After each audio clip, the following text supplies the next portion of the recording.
పొలయా sir కాసిన మంచినీళ్ళు తీసుకురా. తెచ్చానా సార్?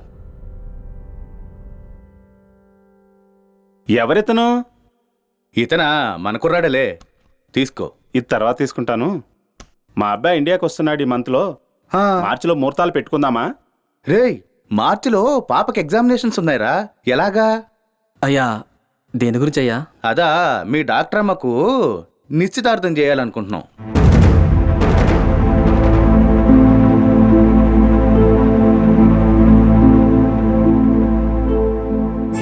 సరే అయ్యా మార్చిలో నేను పెట్టుకుందాం. ఇప్పుడే వస్తానయ్యా. సరే వెళ్ళు. మా ఊరిలో ఆ పనిలో ఉంటాను. మహాలక్ష్మికి పెళ్ళి.